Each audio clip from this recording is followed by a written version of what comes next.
Assalamualaikum warahmatullahi wabarakatuh. Alhamdulillahi rabbil alamin. Wassalatu wassalamu ala asrafil anbiya'i wal mursalin, amma ba'du. Para santri yang saya hormati, baik putra maupun putri, pada pertemuan kali ini kita akan mengkaji kitab Adabul Alim wal Muta'alim yang dikarang oleh Hadratus Syekh Kiai Haji Muhammad Hashim Asy'ari. Pada pertemuan kali ini kita akan bahas tentang Adabul Alim ma'a nafsihi, dengan subpembahasan orang alim harus menghindari tempat-tempat dan hal-hal yang membuat dirinya diduga perbuatan yang tidak baik. Bismillahirrahmanirrahim. Wasani asar, dan adapun adab yang ke-12, yaitu ayyatanibah, supaya menjauhi siapa al-alim mawadi'at tuhmati, pada tempat-tempat yang menimbulkan tuduhan, wa imba'udat, sekalipun jauh apa mawadi'ut tuhmah.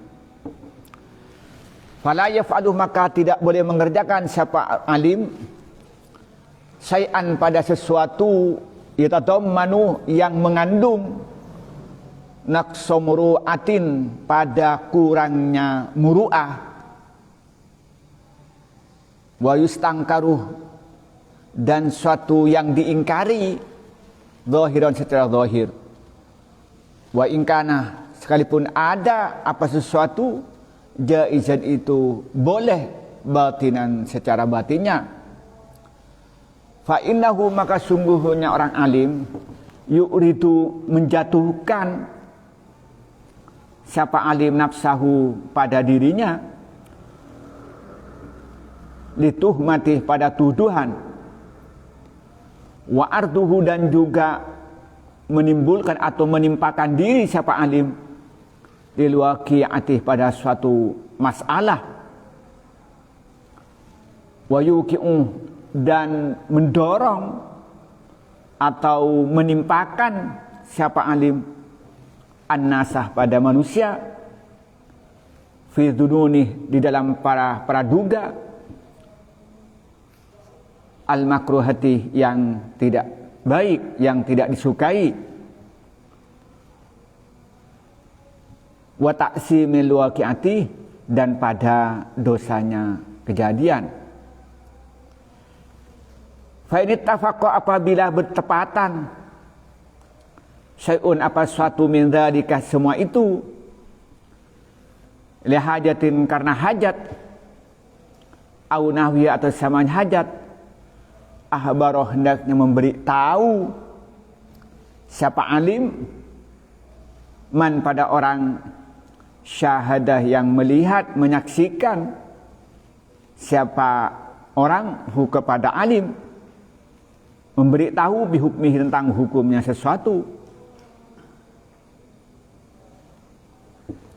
wa bi'udhrihi, dan dengan alasannya sesuatu, wa maksudihi, dan maksudnya sesuatu, kaila, sama agar supaya tidak berdosa seorang, kaila, semoga supaya tidak dosa siapa orang, bisa babihi, dengan sebabnya alim, au yang farroh, agar supaya tidak lari siapa orang anhu, dari alim, fala yantafi'u, maka tidak bisa ngambil manfaat siapa orang bi ilmihi, dengan ilmunya alim, waliyastafid, dan supaya ngambil manfaat al-jahil, siapa orang yang awam, bihi, dengan alim. Walidha, oleh karena itu, qala, bersabda an-nabi, siapa Nabi Muhammad SAW, dirajulaini, pada dua laki-laki, ra'aya, yang melihat dua laki-laki, hu, kepada Nabi, yatahaddatsu, berbicara siapa Nabi, nama Sofiyah beserta Sofiyah istri Rasulullah. Suma ajara, kemudian mempercepat siapa? Dua laki-laki. Apa Nabi menyatakan? La rasulukima ala rasulikuma, hendaknya pelan-pelan kamu berdua. Innaha, sungguhnya perempuan Sofiyah binti Hayyin, yaitu Sofiyah binti Hayyin, artinya istri Rasulullah. Suma qala, kemudian bersabda Nabi, inna syaitana, sungguhnya syaitan, yajri, berjalan setan, min ibni Adamah, dari ibnu Adam, dari manusia, majrad dami, tempat berjalannya darah. Fahibtu, maka khawatir saya, ayakdifah, yaitu menempatkan, melemparkan, menuangkan siapa setan, fi qulubikuma, pada hati kamu berdua, syai'an, pada suatu, fatahlaka, maka jadi celaka, jadi hancur kamu berdua. Jadi di sini katanya wasani asara ayyajtaniba mawadi'at tuhmah wa imba'udat. Maka etika yang ke-12 yang dilakukan orang alim tentang bersamaan dengan dirinya apa? Katanya harus menjauhi tempat-tempat yang menimbulkan tuduhan tidak baik, walaupun itu sifatnya jauh. Jadi oleh karena itu katanya fala yaf'alu syai'an yatadammanu naqsa muru'atin wa yastankiru zahiran wa in kana jaisan batinan. Maka karena itu dia itu hendaknya tidak mengerjakan sesuatu yang akan menimbulkan kurangnya muru'ah, kurangnya kehormatan. Dan juga harus dia meninggalkan pekerjaan yang secara zahir itu tidak benar, walaupun secara batin itu boleh. Jadinya begini, orang yang alim seperti kiai, seperti ustadz, juga santri, maka dia menghindari pekerjaan-pekerjaan itu walaupun secara zahir itu boleh, itu harus kita hindarin kalau menimbulkan tuduhan. Contoh, saya misalnya ada acara pengajian, lalu ngajak foto-foto. Nah ternyata ada perempuan ngajak foto berduaan. Wah, kalau di foto, wah, orang apa bilang? Wah, ini kiainya berselingkuh gitu kan? Iya Pak ya? Orang kan nggak tahu kejadian bahwa di pengajian foto bareng, kan nggak tahu. Lalu dia di foto, di-upload di FB. Lalu bertanya, Gus Wadud foto dengan siapa? Udah, apa kata orang? Ini kiainya gendaan gitu. Itu namanya, iya Pak ya? Tuhmah. Padahal di itu setelah pengajian ngajak foto bersama-sama kan. Saya nggak pernah mau. Nah begitu. Umpama lagi orang acara-acara, saya punya tamu misalnya perempuan, dia mau salaman sebelum ada corona, gitu. Kadang nggak salaman, mau salaman, saya nggak mau. Orang bertanya kenapa nggak mau? Nomor satu, saya hukumnya haram, saya bilang. Maka kata Rasulullah, andaikan orang tahu dosanya laki-laki sentuhan dengan perempuan, kalau orang itu suruh milih antara dia megang bara api dan disuruh menyentuh tangan perempuan, maka milih menyentuh dan memegang bara api. Coba bayangkan, orang tenang aja salaman. Nah saya nggak mau, kenapa? Lo coba waktu salaman, lalu difoto atau divideokan, lalu dipotong kiai sedang salaman dengan perempuan, nggak usah diberi komentar aja. Wah tuhmah kan? Iya Pak ya? Nah maka kita ini, itu namanya tuhmah, maka menghindari. Nah umpama kita jalan-jalan, lalu di situ di tempat itu ada nobar, dan dari sudah ada orkes, ya ada nobar, ada apa namanya musik terbuka lah. Nah waktu mau bubaran, saya lewat, apa kata orang? Mesti orang menuduh saya apa? Sedang selesai nonton konser itu kapannya orang itu. Padahal cuma lewat saja gitu kan. Tapi bersamaan keluarnya kan. Nah, maka harus dihindari. Maka itu sifat-sifat tuhma itu harus dihindari. Nah, akan menimbulkan tuduhan-tuduhan. Coba umpamanya ngelihat kan menutupin aurat itu baina surah wa rubbah, antara apa udel dengan lutut. Lalu ketemu duduk-duduk saya pakai kaos oblong, pakai celana ini duduk-duduk bu.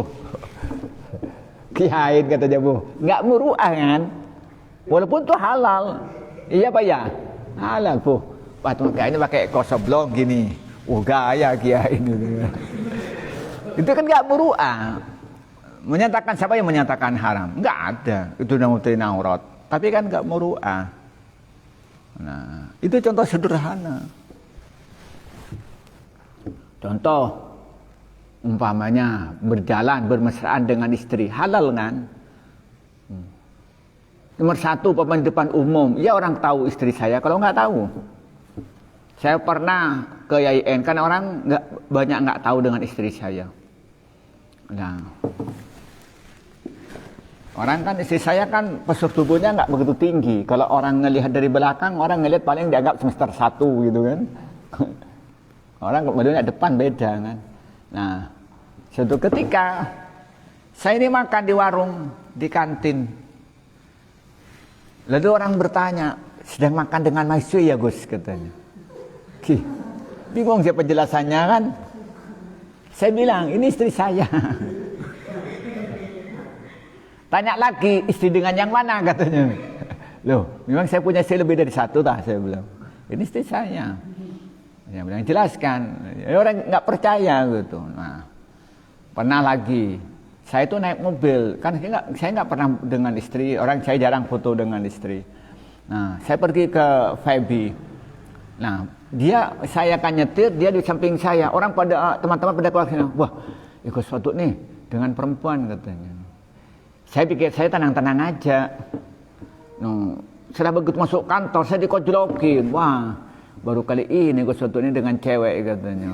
Ternyata mau juga dengan cewek katanya. Waduh, berarti orang ini disangka. Saya bilang, karena saya nggak enak mau coba bagaimana. Saya ajak turun, ajak kantor. Saya bilang, ini istri saya. Dia bilang.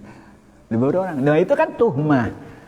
Maka karena itu perlu saya jelaskan, ini istri saya. Maka kalau ketika saya itu berjalan dengan istri saya, orang ngelihat saya dan orang tidak tahu dengan istri saya, bilang ini istri saya.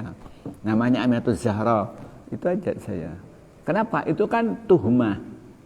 Nah, itu maka orang alim itu harus menghindari yang menimbulkan hal-hal yang membuat tuduhan orang tidak baik. Walaupun ini sebenarnya ya saya tidak pernah berselingkuh dengan orang, maka saya tidak pernah saya naik mobil dengan orang satu mobil itu yang bukan mahram itu, yang perempuan di dosen dia nggak pernah mau saya. Naik mobil bareng nggak mau. Kalau saya hari ini siapa penumpangnya ada perempuan, saya bawa mobil sendiri, nggak mau saya gabung, saya bilang. Saya bayangkan begitu saya turun dari mobil, turun bareng ada yang foto. Nggak usah beri komentar, orang tuh foto, track, turun, klik sekarang ya. Apalagi kalau kita pakai Oppo yang kapasitas tinggi gitu ya. Kan jauh tuh bisa nggak pecah itu. Kalau cuma 20 meter itu kan masih jelas itu. Set gitu kan, di zoom gitu kan. Masukkan di IG. Nggak usah diberi komentar apa. Kan memang foto asli itu. Tapi kan tuhmah. Wah, lagi jalan-jalan dengan perempuan. Contoh sederhana begini. Begitupun sampean, coba sampean kemana-mana bawa merpati. Disangka santri apa? Suka ngadu merpati. Padahal sampean pelihara merpati ya untuk dibudidayakan, untuk diambil telurnya atau merpati muda untuk disembelih. Kan halal, nggak ada yang menyerahkan. Tapi ketika sampean megang merpati, disangka sampean suka ngadu merpati, itu namanya apa? Tuhmah. Maka harus menghindari hal-hal yang itu. Maka orang yang alim itu harus tadi membawa at-tuhmah wa imba'udat. Walaupun saja itu jauh, tapi bisa menimbulkan Maka jangan sampai mengerjakan sesuatu itu yang ngurangin muru'ah dan itu dianggap tidak baik secara zahir. Contoh sederhana, saya itu memahami tentang madzhabul arba'ah, bahkan ditambah dengan madhab yang 4 yang lain yang tidak populer.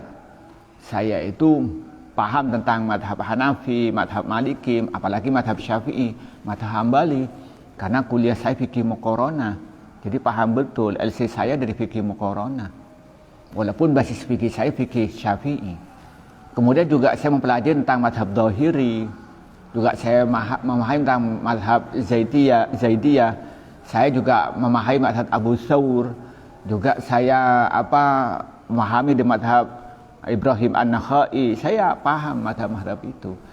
Tetapi saya berusaha pakai Syafi'i ketika saya sholat di depan umum. Contoh subuh misalnya, saya tahu dalilnya siapa yang menyatakan sunat muakkad itu kunut subuh, ada yang menyatakan itu tidak sunat, bahkan menyatakan bid'ah, sama-sama tahu dalilnya, tahu hadisnya. Tapi coba bayangkan, umpamanya sholat subuh, saya nggak baca kunut, apa nggak fitnah?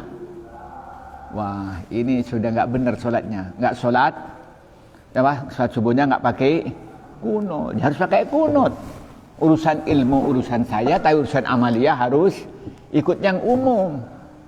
Jangan sampai melakukan sesuatu yang dianggap tidak benar menurut masyarakat, walaupun kenyataannya itu benar, itu nggak baik.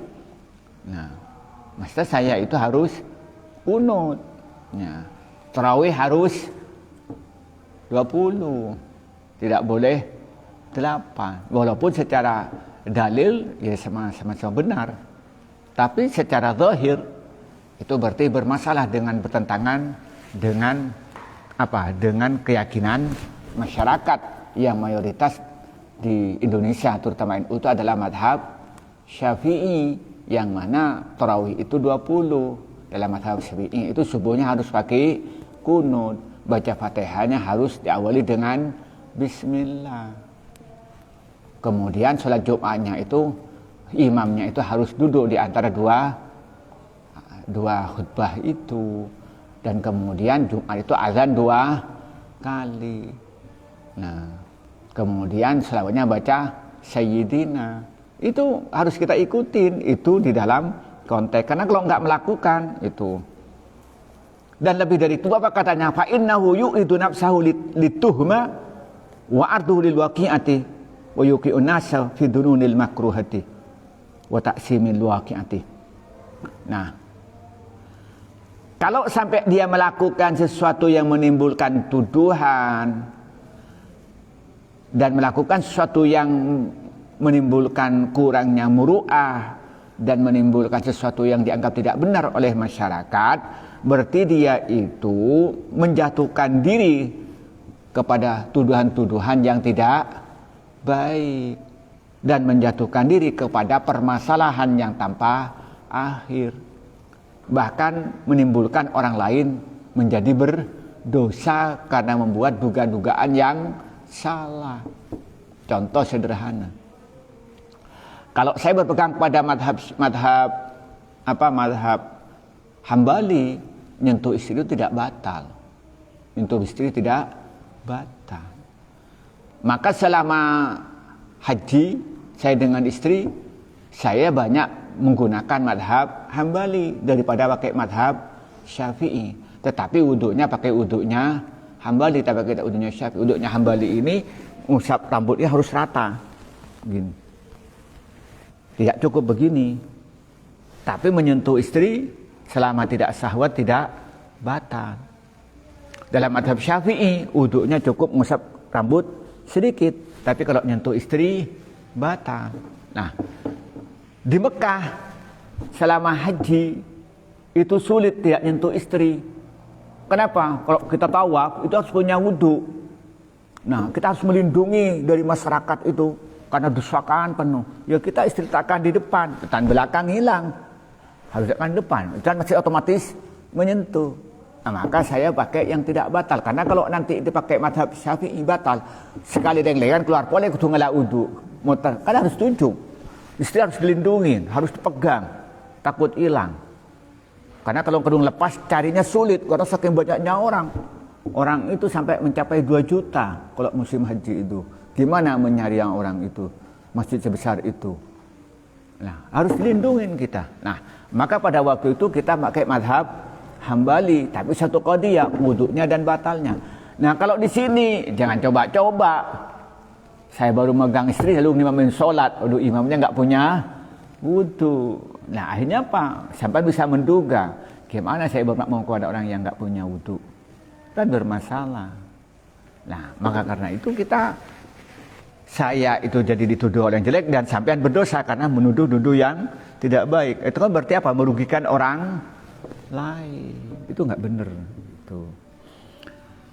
Tetapi di sini kemudian Ki Hasyim itu menambahin, fa in ittafaqa syai'un min dzalika li hajatin aw nawiha ahbir man syahada bi hukmihi wa bi udrihi wa maqsudihi kai la ya'sama bi sababihi aw yanfara anhu fala yantahu bi ilmihi wa yastafidal jahilu bihi. Tapi kalau ini bertepatan dengan sesuatu yang sangat butuh atau yang hampir sama dengan kebutuhan itu, ya harus memberitahu kepada orang yang menyaksikan tentang hukumnya itu, atau dengan alasannya atau tujuannya. Supaya apa? Supaya orang yang mengetahuinya tidak berdosa disebab perilaku yang dilakukan oleh orang alim, dan supaya tidak dijauhi oleh masyarakat, sehingga ilmunya tidak bermanfaat lagi karena masyarakat sudah tidak mau menerima. Dan supaya orang yang bodoh juga bisa ngambil manfaat. Artinya begini, contoh, saya ini ketika haji bersama istri atau umrah bersama istri itu harus menggunakan mazhab Hambali dalam masalah wudu, tentang batalnya wudu. Untuk itu tidak batal. Nah, kalau begitu harus tidak boleh tidak, kita butuh itu, nggak bisa menghindari pada mazhab itu dalam realitas. Mungkin kalau orang yang nggak pernah haji, oh nggak bisa. Kalau haji sudah tahu kenyataannya, wah nggak bisa kita. Harus kita menggunakan mazhab Hambali, menyentuh itu tidak batal. Kecuali yang nggak dengan istrinya. Ya, tadi tanya aki, haji ke TB, umroh ke TB, yang tanya aki. Saya pernah umroh ya berkali-kali sendirian, nggak ada masalah. Bagaimana hukumnya menyentuh menyentuh istrinya? Saya bilangnya batal karena sendirian, saya nggak bawa istri kan. Siapa saya tak kuat ada gitu kan. Tapi kalau dengan istri berubah lagi, saya harus berfatwa untuk sementara waktu saya pindah mazhab dalam menyentuh istri, itu hukumnya tidak batal. Kenapa? Karena itu hajah. Bahkan hajah takum maqamad darurah, hajah yang hampir menempati darurat. Kenapa? Kalau kita pakai mazhab Syafi'i menyentuh istri batal, maka tawafnya tidak pernah selesai. Karena syaratnya tawaf itu harus punya wudu, kayak syaratnya sholat. Kalau ternyata untuk istrinya itu batal, kan tawafnya nggak pernah selesai. Repot lagi mencari air, mau duduk keluar, mau masuk nggak bisa masuk lagi. Apalagi kalau sudah mendekati sholat, pintu masuk sudah ditutup. Nah, kan bermasalah lagi. Nah, kalau begitu harus dijelaskan. Hukumnya begini. Saya jelaskan. Saya jadi pimpinan rombongan bilang bahwa dalam hal ini kita berpindah mazhab masalah wudhu, tapi satu qadiyah. Sampean cara wudhunya harus ngikut mazhab Hambali, maka juga batalnya mengikut mazhab Hambali. Sampean itu wudhunya ketika mengusap kepala harus rata, tidak boleh sekedar itu. Maka karena itu sampean boleh walaupun menyentuh istrinya tidak batal selama itu tidak sahwa. Nah, kalau sudah begitu harus jelaskan. Atau misalnya nguzur, dia itu misalnya dia sampean itu wuduknya ternyata tangannya nggak dibasuhi. Orang bilang gimana sholat ini tangannya kok nggak dibasuhin? Padahal karena luka yang tidak boleh kena air kata dokter. Misalnya luka kena bakar api misalnya, kan nggak boleh menyentuh air. Harus dijelaskan, mohon maaf saya wudhu ini tangan kiri saya nggak dibasahi. Karena kok uzur, ada luka yang menurut dokter tidak boleh kena air. Kan perlu dijelaskan ke orang uzurnya ini. Sehingga orang tidak menuduh tuduhan-tuduhan yang tidak baik. Harus dijelaskan gitu. Nah, begitupun juga kalau melakukan sesuatu itu harus dijelaskan maksudnya. Kalau ternyata tidak boleh tidak, pamannya. Kenapa? Pamannya harus menentangin tempat itu. Ya harus kita jelaskan. Misalnya saya pergi ke pasar, di situ banyak perempuan. Ya harus saya jelaskan kenapa harus pergi ke pasar itu. Ya karena saya bilang bersama istri. Saya waktu haji dengan istri masuk ke pasar yang di situ khusus perempuan. Lalu ditanyakan oleh polisi, "Limada kunta huna?" katanya.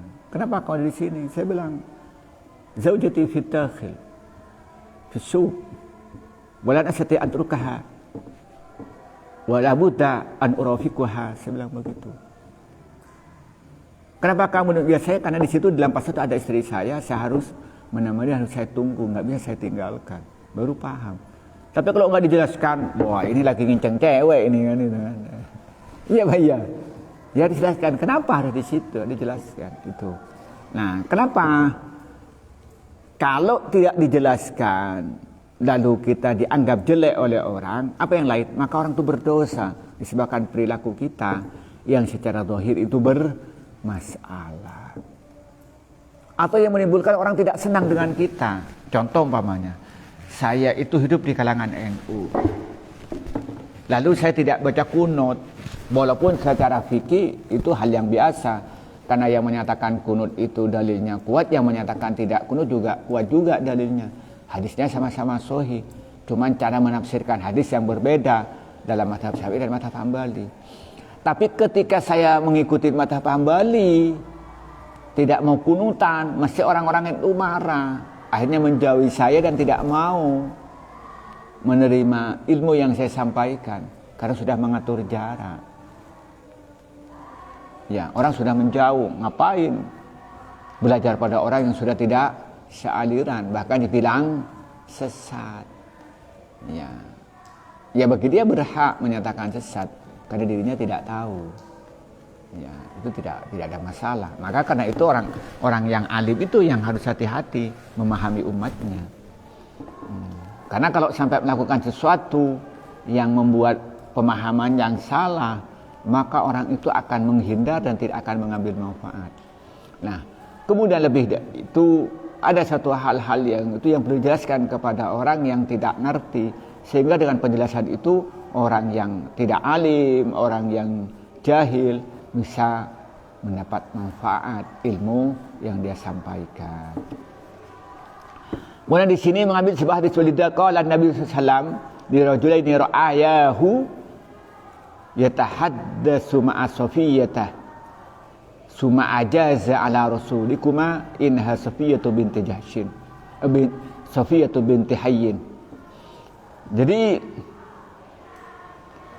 satu ketika Rasulullah itu iktikaf di masjid. Nah, kemudian waktu iktikaf itu didatangin istrinya yang namanya Safiyyah binti Hayyin. Pada malam hari lalu Rasulullah itu bicara dengan istrinya Siti Safiyyah itu dan lampu tidak begitu terang. Nah, singkat cerita waktu ngobrol-ngobrol itu ada dua sahabat lewat dan melihat Rasulullah sedang bicara dengan seorang perempuan. Nah, karena melihat Rasulullah sedang bicara dengan seorang perempuan, yang kedua itu sungkan, jalannya agak dicepatkan. Lalu Rasulullah manggil, "Ala Rasulikuma, sini pelan-pelan, sini."